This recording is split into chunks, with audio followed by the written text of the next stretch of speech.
La Serena és vegetariana i porta 2 anys dinant a la cafeteria del campus de Poblenou, però fins avui no havia pogut demanar un menú que s'ajustés a les seves necessitats i al seu compromís per frenar la crisi climàtica.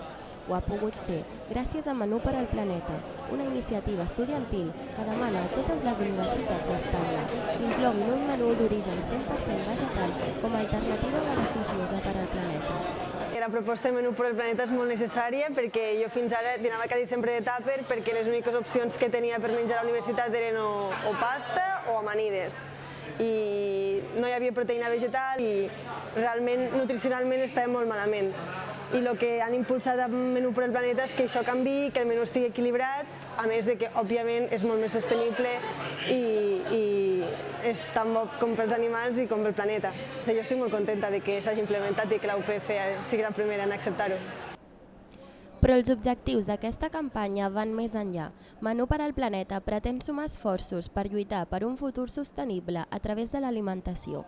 La ONU lleva alertando años de que tanto la ganadería como la pesca son causas principales de la crisis climática.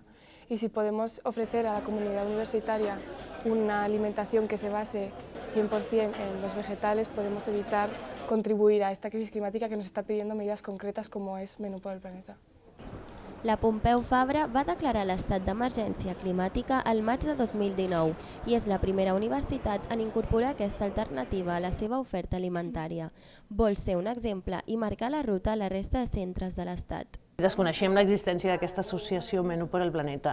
Justament un dels seus líders és del campus de la comunicació i va ser ell que es va adreçar a nosaltres i com que estàvem justament en l'elaboració de mesures més urgents de l'emergència climàtica, els vam incorporar a la mesa de treball i ens van fer arribar la seva proposta, que estan treballant també amb la resta d'universitats catalanes i espanyoles i encaixava perfectament, l'empresa s'hi va venir, per tant ha quallat tot d'una forma relativament fàcil.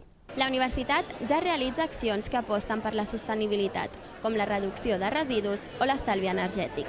Ara vol fer un pas més enllà i juntament amb les associacions d'estudiants AM i Menú per al Planeta passarà de la declaració a l'acció.